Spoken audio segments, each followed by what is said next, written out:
Welcome to the Ultimate Cartoon Movie Hub. From timeless classics to the latest hits, we bring the best of animation to your screen. Let's dive into the movie, which begins with Shadow locked in his containment chamber. It was supposed to be a complete containment, but a malfunction occurred in the system. Shadow started waking up and recalling memories of sitting with his daughter. Suddenly, he began to awaken fully. Of course, the alarms went off to alert security to contain the situation. Many soldiers stood in front of the chamber Shadow was held in, hoping to stop him if he broke out. And indeed, Shadow woke up and destroyed the chamber. The security team didn't have much time to react, because Shadow was disappearing and reappearing suddenly. None of them could see him as he appeared behind them, taking them out one by one due to his incredible speed and unmatched attack power. After taking everyone down, he destroyed the building effortlessly. Upon escaping, Shadow discovered he was in a prison supposedly under maximum security, located in the middle of the ocean. But of course, that didn't matter to him. Due to his immense speed, he managed to run across the water and escape. And this, of course, is the beloved hero of millions.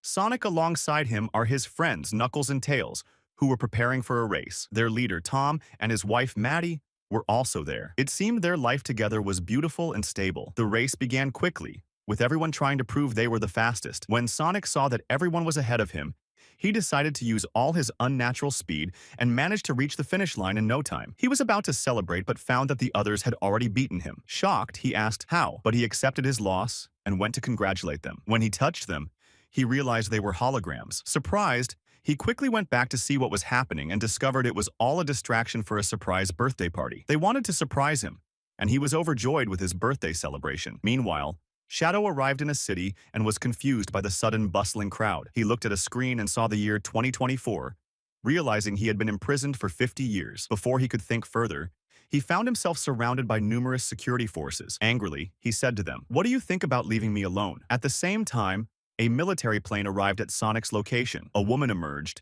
informing them that General Walters had requested immediate assistance from Sonic's team due to chaos in the city of Tokyo. Sonic was thrilled that the military sought his help for a rescue mission. They quickly moved to the location where Shadow was, and the three of them jumped from the plane to enter the battlefield. As soon as they arrived, a tank was thrown at them, but Knuckles saved the day by catching it like a toy. When Shadow saw them, he approached, and Sonic asked him, "Why do we look alike?" Shadow wasn't particularly interested in the answer. He didn't care why they resembled each other, as he had already decided to oppose Sonic the moment he saw him descending from the military plane. Ignoring them, he was about to leave, but Knuckles followed him. Before Shadow could even raise his voice or lift his hand, Sonic, being a million times faster, played with him as if he were nothing. Shadow retaliated with a powerful attack, but Sonic regrouped his team and decided to launch a collective attack. However, before they could even decide how to proceed, Shadow disappeared from in front of them and reappeared behind them before they could even notice. He toyed with them, completely overpowering them. After leaving them defeated,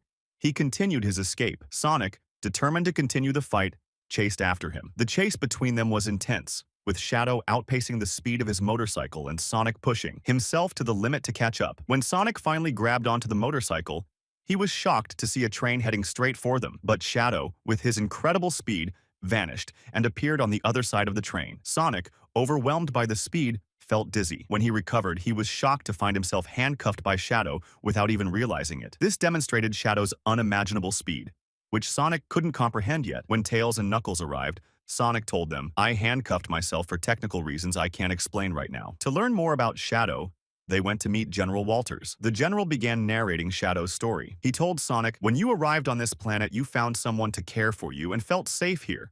But unfortunately, when Shadow arrived, he found nothing but betrayal, hatred, and destruction." The general continued, explaining that Shadow arrived on Earth 50 years ago on a meteor. When humans discovered him, he was still a child. Due to his power, they began experimenting on him in labs to understand the limits of his strength and exploit it for industries or even electricity. They used him for their benefit until one day, during a demonstration of his powers, he caused an explosion that destroyed the lab, killing many people. As a result, the government intervened, arrested the project leader, and imprisoned Shadow. They tortured him out of fear of his powers, which they couldn't comprehend or control. Eventually, they decided to place him in a preservation capsule to keep him asleep forever. The general, who had carried out the mission to contain Shadow, admitted that Shadow didn't escape on his own. Someone had helped him awaken and flee, but they didn't know who. Only a few people were even aware of Shadow's existence. Suddenly, while they were talking, Sonic noticed numerous robots surrounding them in attack positions. He quickly warned everyone and saved the general from a missile. When they got up,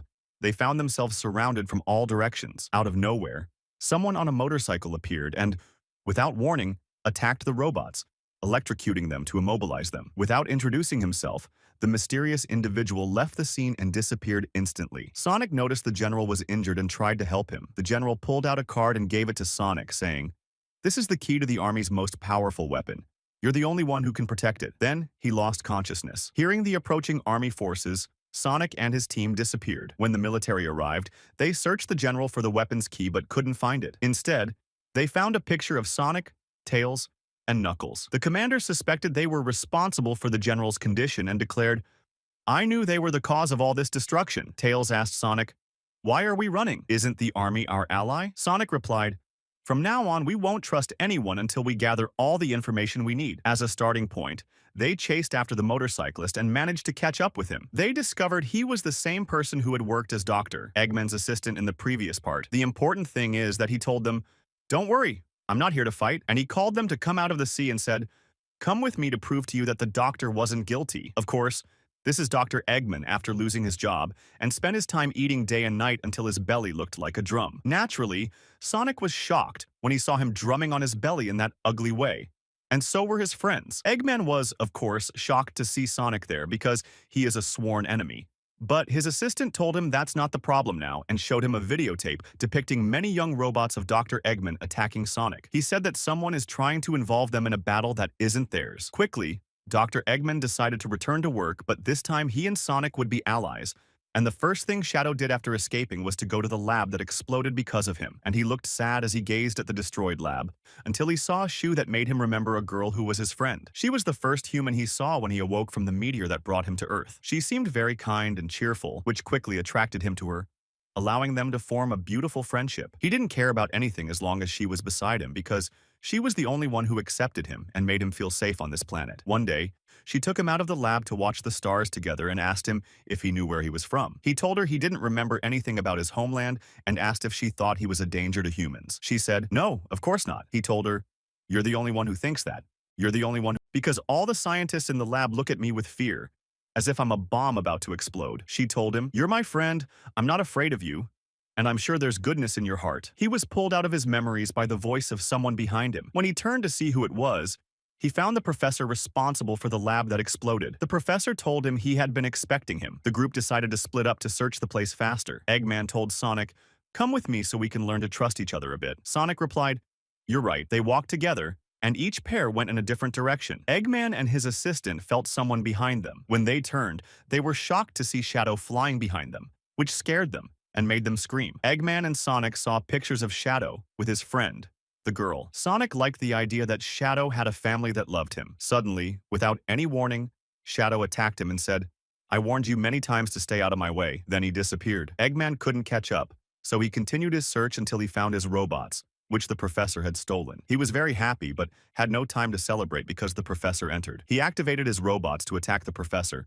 but the professor said, "I'm not here for a battle. I borrowed your robots to lure you here for the sake of our family. I am your grandfather, Gerald Robotnik." Eggman didn't believe him at first, but after seeing the great resemblance between them and some secret information Gerald knew about Eggman, Eggman had to believe that Gerald was indeed his grandfather and that they were truly family. He was thrilled to finally meet someone from his family and asked, "Where have you been all my life?" Gerald replied, "I was imprisoned in a secret prison for over 50 years.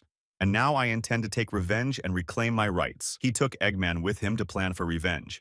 They first went to Sonic, who was chained with his team. Gerald asked Sonic for the weapons key. Sonic tried to be clever and said, "Do you think I'm stupid enough to bring it here?" Shadow reached into Sonic's pocket and easily took out the key. The weapon was originally designed by Gerald while he was in prison, and he gained his freedom by handing over the weapons project to the military. The weapon is like a satellite that orbits the Earth and can deliver a precise strike anywhere on the planet with destructive power. Now the weapon and the key were in Gerald's possession, and he intended to use it for his revenge. However, he still needed another key because the weapon operates with 2 keys, and the second key was at the military headquarters. Eggman told him, "Don't worry, I'll help you get the second key." Before they left, Sonic tried to convince Shadow not to help them, but Shadow didn't care and activated a weapon similar to a black hole, which began to pull everything inside it. They were almost pulled in too, but they managed to save themselves at the last moment. When they finally got out of the place, they saw it completely disappear in a terrifying scene inside the hole. Eggman, his grandfather, and Gerald watched the place vanish. They thought they had gotten rid of Sonic and his friends, and Eggman was delighted, looking proudly at his grandfather, saying, "In a moment, you did what I've been trying to do for years." They both started moving towards the headquarters where the second key was located. Sonic opened a portal to Tom and Maddie and returned to them to ask for their help to enter the headquarters where the second key was. The headquarters was protected by a shield that would burn anyone who approached it, so someone had to enter legally and disable the shield. Tom and Maddie were supposed to do that. Since the mission was terrifyingly complex, Maddie suggested that Sonic use the emerald that turns him golden to become stronger and do whatever he wanted. But Sonic refused the idea because the emerald's power was terrifying, and it was dangerous to try to use it. Knuckles told them, "I'm the only one who knows where the emerald is, and it's impossible for anyone to get close to her, so they will have to rely on their own efforts without any extraordinary powers." They all head to London together and split up to properly execute their plan. Tom and Maddie take care of external security. Tails handles all the traps, and Sonic quickly steals the second key. The plan was for him to destroy the headquarters roof in any way to allow Sonic to escape. They accused Maddie of using devices to change their appearance to make it seem like they were part of the security team, enabling them to enter the place easily. Their plan succeeded, and they entered the location effortlessly. Maddie disguised herself to assist General Walters to access a room with her fingerprint. But unfortunately, the person they were impersonating entered, so they acted quickly and managed to evade her. They entered the control room and inserted a flash drive, allowing Tails to hack the place. Before leaving, they found another flash drive and realized it belonged to Dr. Eggman, who was also sneaking inside with his grandfather while their assistant was outside with Shadow. They said, "When we get the second card, we will rule the world." Shadow responded, "When we get the second card, there won't be a world left to rule." Eggman replied, "That's a very dark thought," and asked what he intended with Gerald. Shadow couldn't respond because Tails was approaching their hiding spot, which was in the sewage system. Water rushed in with great force, sweeping them far away from the field. Eggman and his grandfather reached the laser. Gerald asked, "What will we do now?" Without any introduction, Eggman threw his grandfather into the laser. Gerald panicked and started dancing, thinking he had died. Moments later, he realized the laser hadn't affected him. Eggman told him, "I designed this suit to resist lasers, but I had to test it on you first." Gerald looked at him with pride and said, "You're the perfect villain to inherit my legacy.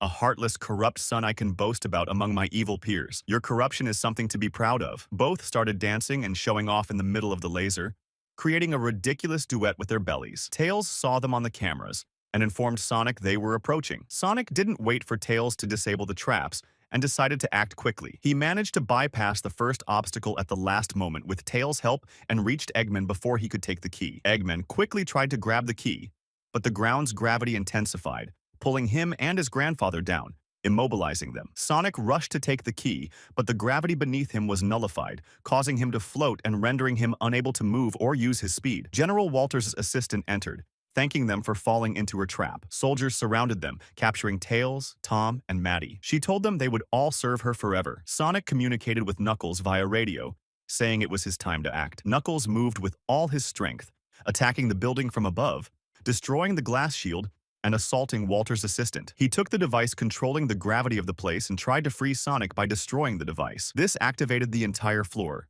causing some to fly and others to be pulled to the ground. The assistant was about to reach the key but was pulled to the ground along with the key, which ended up between her and Eggman. They both crawled toward it, trying to reach it first. Due to the intense gravity, the ceiling's metal began to bend downward like spears. If anyone fell on it, they would be pierced. Sonic saw a large rock about to fall on them due to gravity. Despite being unable to move, he used all his strength to save them at the last moment. In doing so, he destroyed the gravity control device, restoring everything to normal. The assistant quickly grabbed the key before Eggman and tried to escape. But Tom, disguised as General Walters, intercepted her and ordered her to hand over the key. She complied and handed it over. As she left, he informed his team that he had the key. Before he could leave, Shadow appeared before him. Shadow's greatest hatred was for General Walters, who had imprisoned him in the capsule. He attacked Tom with all his rage and strength. At that moment, Tom either lost consciousness. Shadow took the key from him. As he was about to leave, he noticed Tom's disguise had disappeared. Shocked, he realized he had attacked someone other than Walters. At the same time, Sonic arrived and saw his friend Tom lying unconscious, with Shadow standing next to him. Sonic rushed to Tom, trying to revive him in vain. Shadow stood silently, looking at them with sadness in his eyes, recalling a moment when he stood next to his only friend, a girl, trying to revive her after she died in an explosion. Shadow said, "What have you done?" Sonic replied, "What I had to do," and disappeared from the scene. Maddie, Tails, and Knuckles arrived to check on Tom, whose condition remained uncertain. The authorities arrested Eggman and his grandfather, who had already surrendered, but Shadow intervened at the last moment, eliminating all the surrounding forces and handing them the second key. He then took them to the weapon's control device. Gerald told Eggman he had designed suits befitting them. After they put them on, Eggman's assistant emerged from the water and contacted Eggman, warning him that his grandfather was lying and had far more sinister plans than he could imagine. Eggman dismissed him, calling him a traitor, and returned to his grandfather to continue their evil deeds. They activated the weapon, which surfaced from the sea for the first time, ready to wreak havoc. An ambulance arrived and took Tom, with Maddie accompanying him. Sonic felt the worst emotion in the universe, deciding he must stop them and avenge his friend at any cost. He asked Knuckles for the emerald, but Knuckles refused, saying, "You can't use it for revenge. Doing so will consume the goodness in your heart." Sonic prepared to fight Knuckles, declaring it was the only solution, and if Knuckles didn't give it willingly, he would take it by force. Knuckles almost killed him but relented, saying, "We must trust each other. I must honor my promise even if you break yours." He warned Sonic that the emerald was guarded by a terrifying warrior, and that to use it, Sonic must first face and defeat him. This warrior was incredibly formidable, wielding the emerald as if it were a hockey. Sonic went to confront him, and he said to him, "Take it for yourself." He replied, "I can't. I stayed protecting it with my life." As he was speaking, he took it from him and began using its power to transform into Super Sonic. He utilized all his speed to reach the weapon that had already launched into space. He started preparing it to activate and be ready for attack. He watched as he reached the final moment and asked Gerald if this was really what Maria, his companion, had wished for. Gerald replied, "I'm not doing this to fulfill Maria's wish. I'm doing this because these people deserve destruction." He left, walking away. Thinking back to when Gerald entered while he was playing with Maria, Gerald told them, "Move quickly to escape from here because they want to take you away." They tried to escape, but security chased them, and they were about to fire at them. However, General Walters intervened, trying to stop them because there was a child with them. A shot accidentally hit explosive containers, causing a massive explosion in the area. Maria was affected by the explosion and died, though it wasn't caused by the one they thought. Of course, when Shadow remembered those painful memories, he became even angrier and returned with all his rage to seek revenge on humans. He began circling the weapon at full speed to activate it at maximum power. Eggman told his grandfather, "You're going to destroy the planet." Gerald replied, "That's the goal. I want revenge on everyone. Not just the planet will be destroyed. Even we will die with it." Eggman was shocked and said, "It's impossible to destroy the planet. I wanted to rule it, not destroy it." Shadow approached them and said, "The weapon is now ready. The launch codes are set, and the firing will happen in 10 minutes. Shadow was doing all this under the illusion that he was achieving justice for his only companion. While they stood there, they saw something small and extremely fast heading their way. In the blink of an eye, Sonic appeared among them, taking Shadow into space to settle the matter alone. Sonic said, "I'm going to destroy you just as you hurt my family." Shadow replied, "You're trying to take revenge just as I'm trying to avenge the death of my family." They both descended to Earth at full speed, causing a massive, terrifying explosion. Shadow appeared behind Sonic, striking him with all his strength, which nearly separated the emerald from Sonic. Sonic quickly tried to retrieve it, but Shadow moved as well, and both of them touched the emerald simultaneously. Both transformed into Super Sonic and Super Shadow. It was clear that Super Shadow was far stronger than Super Sonic, attacking him mercilessly. Sonic gathered his strength, trying to resist. The two of them moved at terrifying speeds, and their battle was destructive and without mercy. Their speed was so intense that they became visible to Gerald and Eggman in space. Eggman took advantage of his grandfather's distraction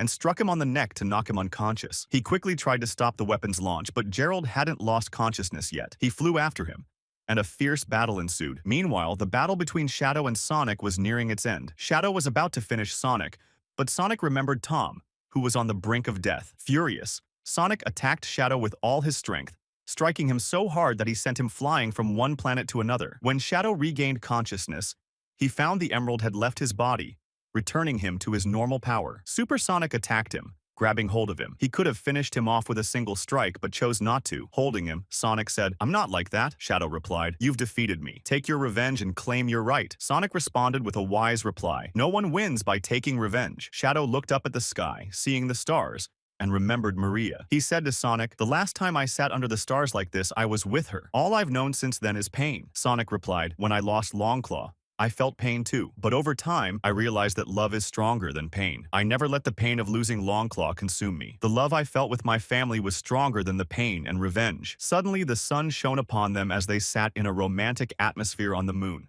looking at Earth. They united and became friends. Shadow admitted that everything that had happened was a mistake. Sonic said, "You and I will fix it together." They combined their powers to transform into their super versions and flew with all their strength to destroy the weapon before it could destroy Earth. Unfortunately, Gerald had already destroyed the systems that could stop the launch. Gerald barely took a breath before seeing Sonic and Shadow entering together. A massive group of robots attacked them, trying to stop them. But for Sonic and Shadow, this was merely a warm-up. Gerald opened a hatch to throw his grandson into space, enjoying it immensely. He turned his back so he wouldn't see him fall. However, Eggman intervened just in time, saving his grandson and throwing Gerald into the weapon's core, where he presumably died. Sonic gathered the robots and lured them into traps, destroying them effortlessly. Sonic and Shadow finally confronted the weapon's projectile just in time, using their bodies to stop it from hitting Earth. Unable to endure for long, they called for help from Eggman and Tails to stop the weapon. Realizing they couldn't stop it,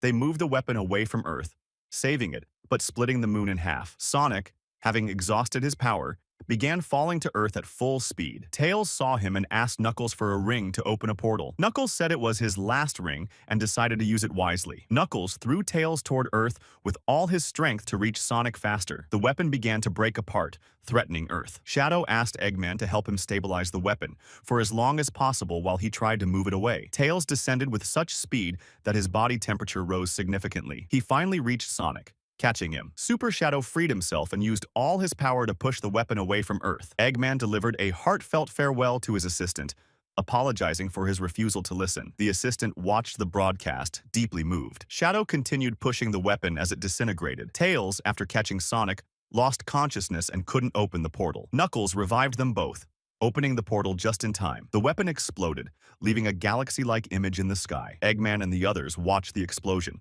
believing Sonic and Shadow had perished in it. Tails, Sonic, and Knuckles landed in a farmland from the portal and weren't affected by the fall. When they woke up, they saw the sky filled with the aftermath of the explosion that happened there. Sonic, having lost the anger in his heart, apologized to Knuckles and Tails for the way he spoke to them and asked for their forgiveness. Eggman's assistant kept looking at the explosion, bid farewell to Eggman, and left. The group reunited and were very happy together, even more so with Tom's return to them. They decided to race again to see who was the fastest. I hope you enjoyed watching, and please support us by subscribing to the channel, giving a nice like, and activating the bell button. Thank you for your time.